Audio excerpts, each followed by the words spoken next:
అది మంచిది అనుకోండి జనరల్గా. అయితే ఆయనకి ఏం ఆలోచన వస్తుంది, కొండ ఎరుగొడితే ఎట్లుంటుంది, కొండ వల్ల కాదు, కొండ మధ్యలో ఒక దారి చేస్తే ఎట్లుంటుంది. ఎందుకంటే ఇప్పుడు దీనివల్ల నా భార్య చనిపోయింది, సో ఇది ఇంకో ఫ్యామిలీకి జరగొద్దు, ఓకేనా, జరగొద్దు అనేసి అతనికి మైండ్లో ఫస్ట్ ఆలోచన వస్తుంది. అయితే ఆ కొండ సైజ్ అయితే తెలుసా, 350 feet లెంత్, పొడవు, ఓకేనా, 30 feet breadth, 25 feet height. So ఇది డైమెన్షన్స్. ఓకే, ఒకటే మనిషి. అయితే ఇది పాసిబులా?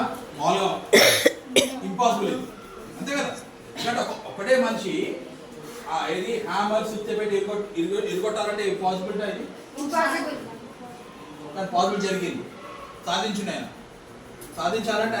అయితే ఇప్పుడు ఏదైనా కానీ మనం ఏదో మంచి పని చేయాలనుకుంటే అంటే ఆయన ఏంది, ఆయన స్వాతంగా చేయలేదు ఆయన, అంతే కదా. ఆ ఊరు గురించి, ఆ ఊరు బాగుపడుతుంది అని ఆలోచన చేసింది. అంటే ఫ్యూచర్ పడుతుంది సెకండరీ, కానీ అది నాకు ఇబ్బంది, నేను ఇబ్బంది పడ్డాను, సో ఆ ఇబ్బంది మా ఊరు వాళ్ళకి పడొద్దు అన్న ఆలోచనతోటి ఈ డెసిషన్ తీసుకుంటాడు, ఇది ఎరిగొట్టాలని. అయితే ఇప్పుడు ఏమంటాం, ఇప్పుడు జనరల్గా మన ఇంట్లో ఏమంటారు, ఏదో మంచి పని చేస్తే ఫస్ట్ పక్కలు ఏమంటారు, వీడంతేలే, వీడితో ఏం అవ్వదు, ఏం చేయలేరు, అంతే కదా. ఫస్ట్ వచ్చే నెగిటివ్, పాజిటివ్ ఎవరు చెప్పరు, అంతే కదా. ఇప్పుడు ఏదైనా మంచి చేయాలనుకున్నా కూడా, ఎగ్జాంపుల్ ఇప్పుడు నువ్వు నీ పేరు రితువు కదా, సో ఇప్పుడు నువ్వు ఇప్పుడు ఏ ర్యాంక్ వస్తుంది నీకు అప్రాక్సిమేట్, పర్లేదు ఉన్నది చెప్పు, అందరూ పెద్ద ఎక్స్పర్ట్స్ ఏం కాదనుకోండి, ఫెయిల్, ఓకే, నార్మల్గా ఓకే, సో అనుకోకుండా ఫస్ట్ ర్యాంక్ వచ్చింది, ఎలా ఉంటుంది రియాక్షన్, ఎలా ఉంటుంది చెప్పు, నువ్వు ఫ్రెండే కదా, నీ రియాక్షన్ ఎలా ఉంటుంది? ఎస్, ఇంకా పర్లేదు, ఓపెన్ అవ్వాలి,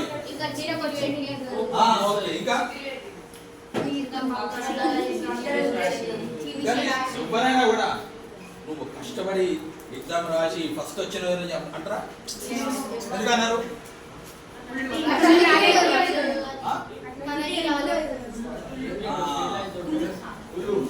కాదు, అది మన